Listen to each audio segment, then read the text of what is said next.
আল্লাহ তাআলার ইবাদতের যোগ্যতা রাখে না। ঠিক কিনা জোরে কও। আল্লাহ তাআলা যেমন দামি, আর দামি লোকেরাই তার ইবাদত করার উপযুক্ততা রাখে। কোন নাপাক মানুষ আল্লাহ তাআলার ইবাদতের যোগ্যতাই রাখে না। এই কারণে আগে ঈমান আনতে হবে, তারপরে নেক কাজ করতে হবে। কোন ব্যক্তি যদি ঈমান না আনে, অমুসলিম থাকে, অমুসলিম থাকা অবস্থায় আল্লাহ তাআলা তার ইবাদত করার জন্য হুকুম করে না। কোন বেঈমানকে বলে না নামাজ পড়, কোন বেঈমানকে বলে না হজ কর, কোন বেঈমানকে বলে না যাকাত দে, কোন বেঈমানকে বলে না রোজা রাখ। তার মানে হলো আগে ঈমান আনতে হবে, তারপরে নেক কাজ করতে হবে। পৃথিবীর সমস্ত বদ্দিন যারা আছে, বেঈমান যারা আছে, অমুসলিম যারা আছে, কোরআনের ভাষায় এদেরকে বলা হয়েছে নাপাক। এরা নাপাক। পৃথিবীর সমস্ত অমুসলিমরা হলো নাপাক। পৃথিবীর ভিতরে সব থেকে উন্নত মানের বস্তু দিয়া যদি তাদের শরীরকে ধৌত করা হয়, উন্নত মানের জিনিস দেয়া যদি তাদেরকে ধৌত করা হয়, উন্নত মানের সাবান দেয়া যদি তাদেরকে ধৌত করা হয়, উন্নত মানের সাবলম দেয়া যদি তাদেরকে পরিষ্কার করা হয়, কোশ্চিনকালেও বেঈমানরা পরিষ্কার হবে না। কারণ তাদের অন্তরের ভিতরে ঈমান না থাকার কারণে তাদের অন্তরটা একেবারে নাপাক হয়ে গেছে। ঠিক কিনা জোরে কর। আর নাপাক মানুষ কোনোদিন আল্লাহ তাআলার ইবাদতের যোগ্যতা তারা রাখে না। নাপাক মানুষের আল্লাহ তাআলার ইবাদত করার যোগ্যতা নাই। এই কারণে আগে মুসলিম হইতে হবে, ঈমান আনতে হবে, কালিমা পড়তে হবে, তারপরে আল্লাহ তাআলার ইবাদত তাদের উপরে ফরজ হবে, নচেত তাদের উপরে ইবাদত ফরজ হবে না। এখানে আল্লাহ ডাক দিলেন ঈমানদারদেরকে, ঈমানদার তোমাদের উপরে রোজা ফরজ করা হয়েছে। এখানে আল্লাহ তাআলা বলেন রোজা ফরজ করা হয়েছে। রোজার ব্যাপারে আল্লাহ বলেন এই রোজা সুন্নাত, যে রাখলে সওয়াব আছে। রোজার ব্যাপারে আল্লাহ বলেন মুস্তাহাব, যে রাখলে সওয়াব আছে, না রাখলে গুনাহ নাই। কি বলেন, এরকম বলছে নাকি? রোজা তো আল্লাহ বলে নাই যে সুন্নত, নফল। নফল রোজা রাখলে কি আছে? সওয়াব আছে, না রাখলে কি নাই? গুনাহ নাই। সুন্নত, অনেক সুন্নত আছে, রাখলে সওয়াব, না রাখলে কি নাই? গুনাহ নাই। কিন্তু মুসলমান এই রোজার ব্যাপারে আল্লাহ বলেছেন তোমাদের উপর ফরজ করা হয়েছে। ফরজ মানে কি? যেটা করলে সওয়াব, না করলে তার ঠিকানা জাহান্নাম। পালন করলে নেকি, মর্যাদা, আর না পালন করলে ডাইরেক্ট জাহান্নাম। সোজা জাহান্নাম, সোজা, কোনো তেড়া বেঁকা নাই। ফরজ বিধান যদি কেউ জরুরত ছাড়া ছেড়ে দেয়, তার ঠিকানা ডাইরেক্ট জাহান্নাম। এখানে আল্লাহ বলেন মুসলমান তোমাদের উপরে রোজা ফরজ করা হয়েছে। নফল না, সুন্নত না, রোজা হলো ফরজ। কোনো বান্দা যদি কোনো অসুবিধা না থাকার পরেও রমজানের রোজাগুলো কোনো তাল বাহানায় ছেড়ে দেয়, সামান্য একটু মাথা ব্যথা, রোজা রাখে না, রোজা ছেড়ে দেয়। সামান্য একটু পেটের ব্যথা, রোজা রাখলো না। সামান্য একটু দুর্বলতা, রোজা রাখলো না। রোজা রাখার অভ্যাস নাই, রোজা রাখলো না। এই কারণে যারা রোজা ভাঙবে, এই রোজা ভাঙার কারণে তাদের ঠিকানা হবে জাহান্নাম। বুঝে শুনে, কথাগুলো বুঝে তারপরে রমজানের রোজা ভাঙবেন কি ভাঙবেন না, এটা আপনার সিদ্ধান্ত।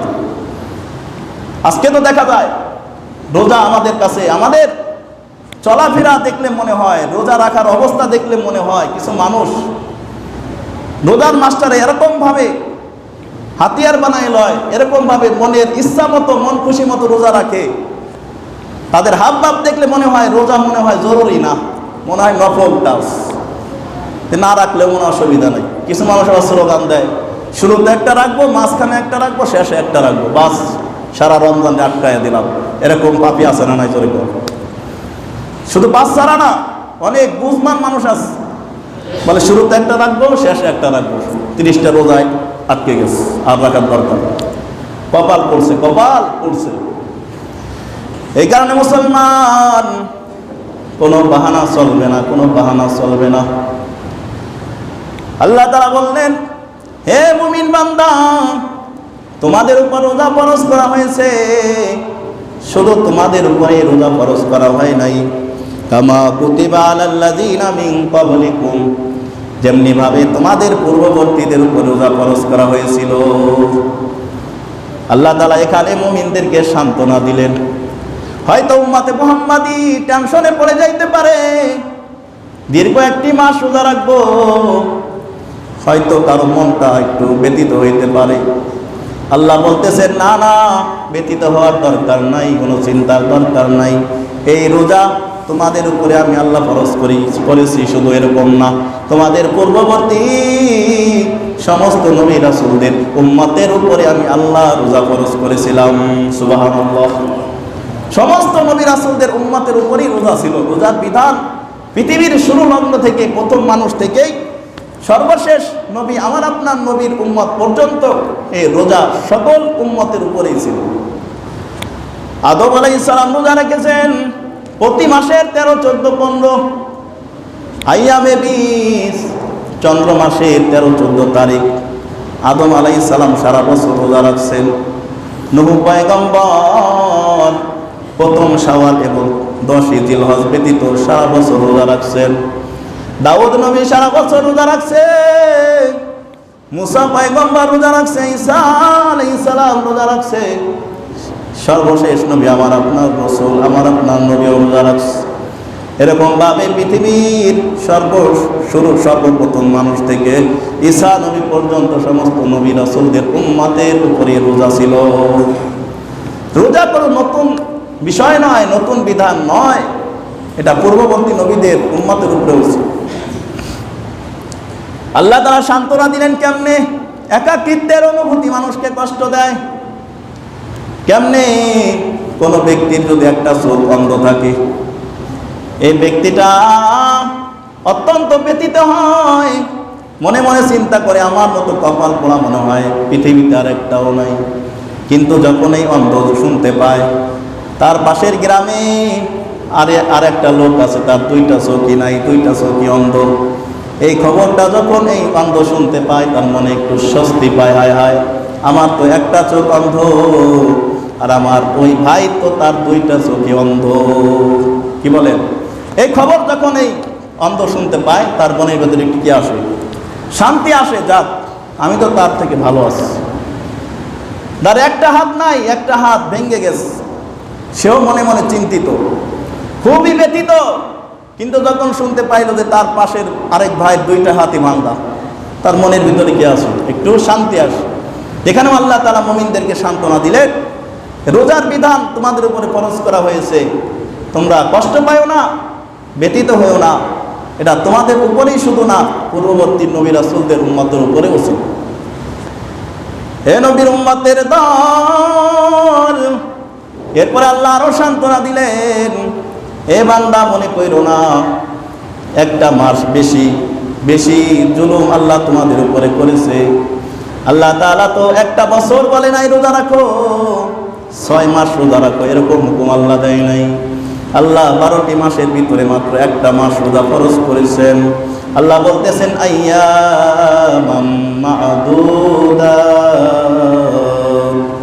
হে বান্দা আইয়ামাম মা'দুদাত, হাতে গোনা কয়েকটা দিন মাত্র।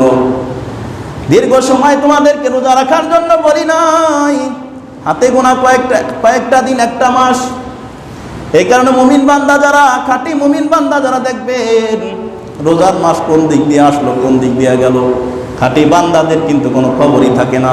তারা চিন্তা করে হায় হায় সবে মাত্র রোজার মাস আসলো, আবার শেষ হয়ে গেল। ঠিক কিনা জোরে কর? খাঁটি মুমিন বান্দাদের অনুভূতি এরকমই, কোন দিক দিয়ে রোজা আসলো আর কোন দিক দিয়ে চলে গেল, এরকমই বলে তারা। আর যাদের অন্তরের ভিতরে সমস্যা, তারা চিন্তা করে রোজার মাস আসছে তো আসছেই, আর যায় না কেন, যায় না কে রোজার মাস। এরকম জুলুম হয়ে যায় এক শ্রেণী মানুষের উপর। বোঝা যাবে এদের অন্তরের ভিতরে কি আছে, সমস্যা আছে, অন্তর নষ্ট হয়ে গেছে যাদের অনুভূতি এরকম হয়।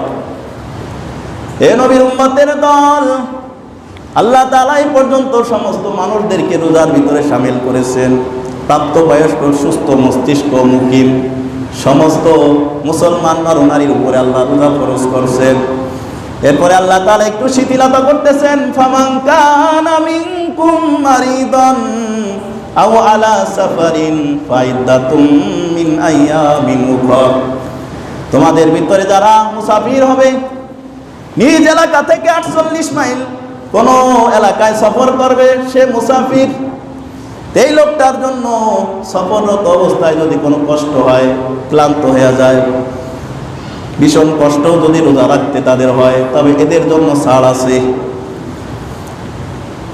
আও ফামান কানা মিনকুম মারিদান, আর তোমাদের মধ্যে যারা অসুস্থ, এমন অসুস্থ ডিন্ডার ডাক্তার তার ব্যাপারে বলেছে এই লোকটা রোজা রাখলে সমস্যা হবে, অসুস্থতা বেড়ে যাওয়ার আশঙ্কা আছে, কোন অভিজ্ঞ ডাক্তার, ডিন্ডার ডাক্তার যদি কোনো রোগীর ব্যাপারে এই ফতোয়া দেয়া দেয়, এই ঘোষণা দেয়া দেয়, আল্লাহ তাআলা বলতেছেন ফাইদ্দাতুম মিন আইয়ামিন উখর, এই লোকটার জন্য রমজানের রোজা এখন ভাঙ্গা যায় যাচ্ছে, ছাড়া যায় যাচ্ছে। ফাইদ্দাতুম মিন আইয়ামিন উখর, কিন্তু রমজানের বাইরে এই লোকটা যখন সুস্থ হবে তখন তার এই রোজাটা কাজা করে দিতে হবে। এরকম অসুস্থ যদি কেউ হয় তাহলে তার জন্য রোজা রমজানে না রাখা কি আছে, শিথিলতা আছে, না রাখার অনুমতি আছে, কিন্তু পরে কাজা করতে হবে।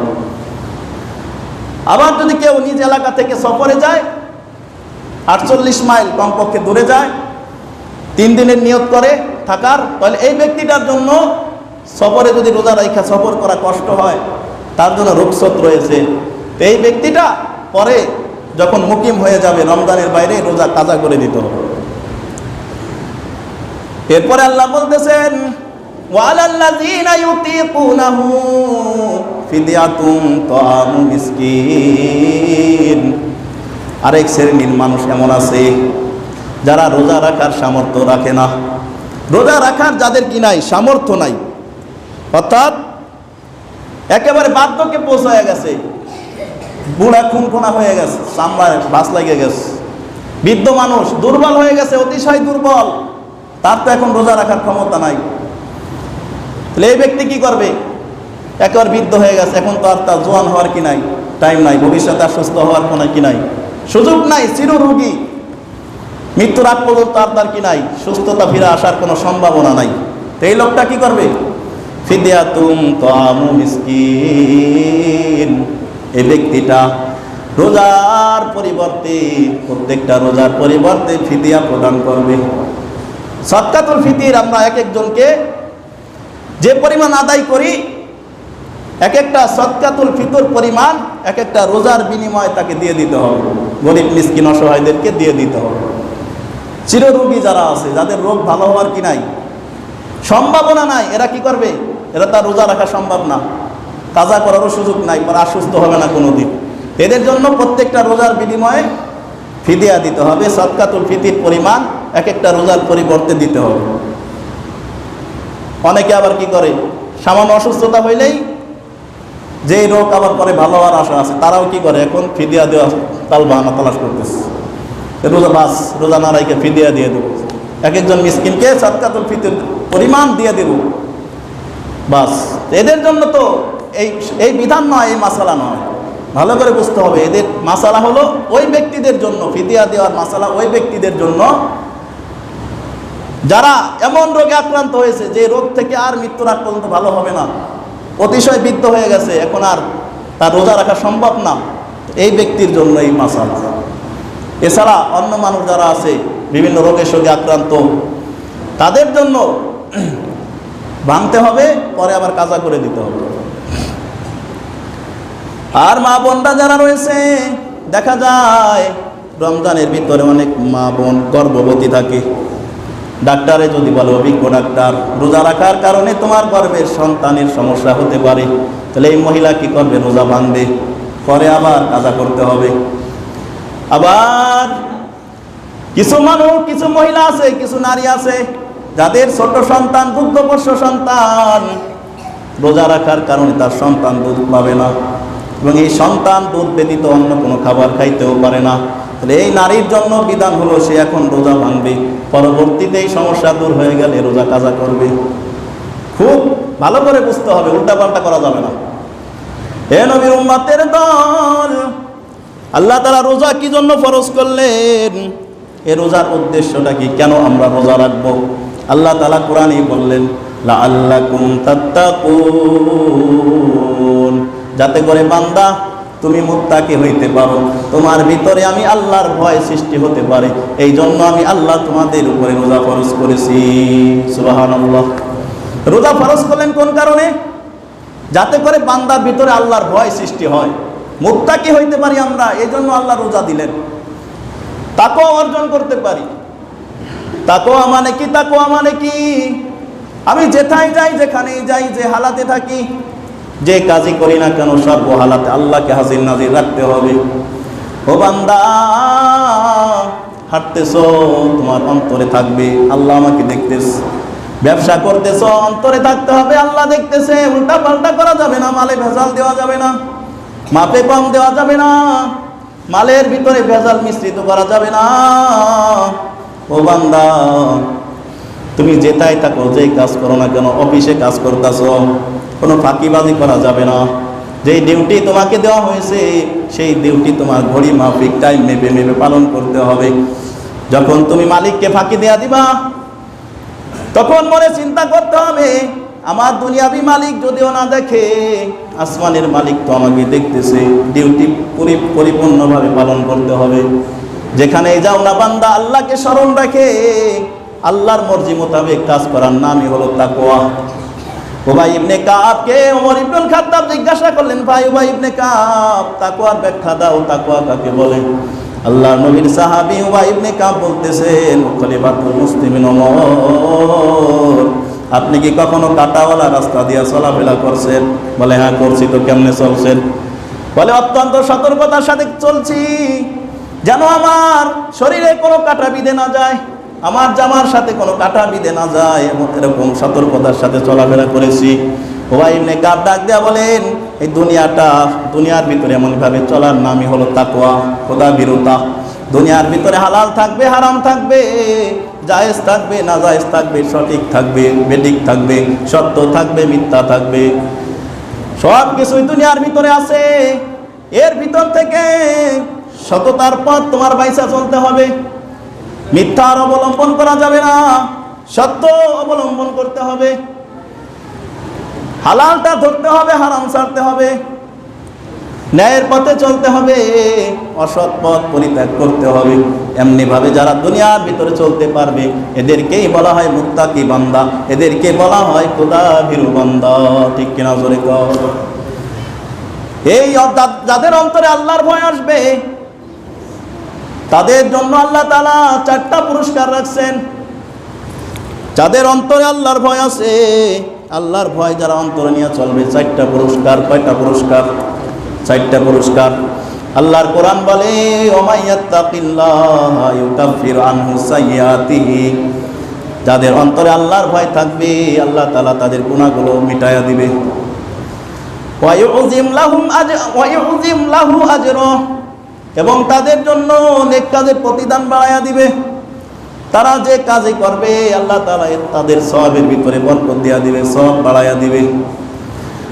অন্যত্র আল্লাহ বলেন, ওমাইয়াত্তাকিল্লাহা ইয়াজআল লাহু মাখরাজা, যে ব্যক্তিটার অন্তরে আল্লাহর ভয় থাকবে, আল্লাহকে ভয় করে চলবে, দুনিয়াবি এবং দুনিয়াবি যে কোনো সংকটে ব্যক্তিটা পড়ে যাবে, ইয়াজআল লাহু মাখরাজা, আল্লাহ তাআলা এই সমস্যা থেকে তাকে মুক্তির রাস্তা বাতলায়া দিবে। সুবহানাল্লাহ। ওয়া ইয়ারযুকুহু মিন হাইসু লা ইয়াহতাসিব, এবং এমন জায়গা থেকে তাকে আল্লাহ তাআলা রুজি দিবে, রিজিক দিবে, যেই জায়গা থেকে রিজিক আসা তার কোনো ধারণাও ছিল না, কল্পনা ছিল না। তাহলে যাদের অন্তরে আল্লাহর ভয় থাকবে, আল্লাহর ভয়কে অন্তরে জায়গা দিয়ে যারা জীবন যাপন করবে, তাদের জন্য 4টা পুরস্কার। 1 নম্বর পুরস্কার, আল্লাহ তাআলা তাদের গুনাহ মিটায়া দিবে। 2 নম্বর পুরস্কার, তারা যে নেক কাজ করবে, অন্য মানুষের থেকে তারা বেশি সওয়াবের অধিকারী হবে। অন্য মানুষকে আল্লাহ তাআলা যে সওয়াব দেবে, তারা নেক কাজ করার সাথে সাথে তাদের থেকে বহু গুণ বাড়ায়া দেবে। 3 নম্বর, যে কোনো সংকটে তারা পড়ে যাবে, মুসিবতে পড়ে যাবে, বিপদে পড়ে যাবে, আল্লাহ তাআলা বিপদ থেকে তাদের মুক্তির ব্যবস্থাও করে দিবে। 4 নম্বর, তাদের রিজিকের ব্যবস্থা আল্লাহ তাআলা এমন জায়গা থেকে করবে, সে ধারণাও করে নাই যে অমন জায়গা থেকে আমার রিজিক আসবে। এই 4টা পুরস্কার মুত্তাকি বান্দাদেরকে আল্লাহ তাআলা দান করবেন।